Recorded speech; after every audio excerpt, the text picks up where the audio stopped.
আপা আপা দেশে আসবেন না? দেশে আসবেন কি আসলে? দেশে আসেন, সমস্যা নাই। আপনাকে জামাই আদর করব।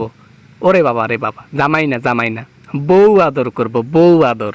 না, এবার চিন্তা ভাবনা করলাম আর বাংলাদেশে আমি যাব না। এদের যন্ত্রণাতে আমি শেষ হয়ে যাচ্ছি।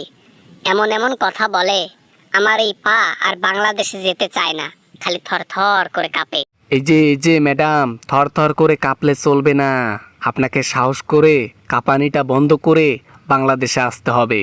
বাকিটা বাংলাদেশের পাবলিক করবে। আপনি খালি থাকবেন বাংলাদেশে, দেখেন কি হয়।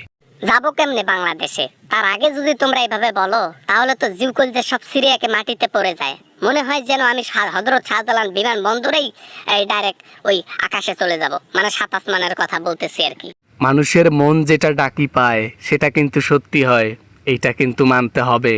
মন যেটা ছুঁয়ে যাবে কথায় সেটাই কিন্তু রাইট হয়। তাই বলি কি, আসেন আসেন, মনের কথা শুনেন। এইভাবে এই আওয়াজ দিয়ে কথা বলতেছেন কেন? কেন আপনি কি ভূত? আপনি কি হ্যাঁ, আপনি ওইভাবে কথা বলতেছেন। আপনার কথা বলার মধ্যে কোনো রসকস নেই। মনে হচ্ছে যেন ভয়ঙ্কর একজন ভীতু মানুষের সাথে কথা বলতেছি।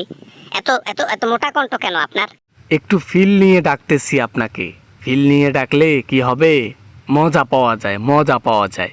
হযরত শাহজালাল বিমানবন্দরে যখন আসবেন, কোমরের মধ্যে আপনার দড়ি লাগিয়ে বাংলাদেশ ঘোরানো হবে। কি বলেন আপনি? এত সহজ, এত সহজ? হ্যাঁ, বললেই হয়ে গেল তাই না? কোমরে দড়ি লাগা এত সহজ নয়। ওই বিরিয়ানি খাওয়াবো, ছাত্রলীগের পোলাপানদের বিরিয়ানি খাওয়াইয়া তোমাদেরকে তুষ করাবো। খিচড়ির জন্য এর আগে ডাং দেয় দাঁড়াইছে না, এবার এবার বিরিয়ানির জন্য তারা এবার কি করে দেখিও। কোন ছাত্রলীগের কথা বলছেন? কোন ছাত্রলীগ নেতার কথা বলতেছেন? তাদেরকে তো প্রশাসনের লোকজন সব সিরড়ি সালা দিয়া গ্রামের একে গঞ্জের যত কিছু আছে সব কটাকে জেলে পুড়িয়ে দিয়েছে। কি হবে এখন বলেন? আপনার মতো পাবলিক আমি জিন্দেগিতে দেখি নাই এরকম করে কথা বলে। হ্যাঁ, আমার নেতাকর্মী ধরা খাইছে, তাতে কি হয়েছে? আপনার কি এত দালাল হয়েছেন কেন আপনি? আপনাকে এগুলা বলতে বলছে আপনি? আপনি কি দালাল দালাল আপনি? আপনি কি ম্যাড হয়ে গেলেন? আপনি কি পাগল হয়ে গেলেন? যাক, পাগলের জন্য চিকিৎসা আছে পাবনায়। পাবনার মতো চিকিৎসা পুরো পৃথিবীর বুকে আর কোথাও নাই। জলদি জলদি আসেন, পাবনা পাঠাবো আপনাকে।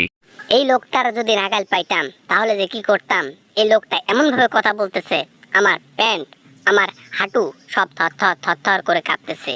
এ বেটা, তুমি কি প্রেসিডেন্ট নাকি? হ্যাঁ, তুমি এমন ভাবে কথা বলো? আপনি চলে যাওয়াতে নিশ্চয়ই এটা বুঝেছেন, বাংলাদেশের মধ্যে প্রেসিডেন্ট জাস্ট একটা কাঠপুতলি। আসল প্রেসিডেন্ট জনগণ। জনগণের পাওয়ার জনগণ দেখিয়ে দিয়েছে। জনগণ চাইলে সে সরকারকে পর্যন্ত সরিয়ে দিতে পারে।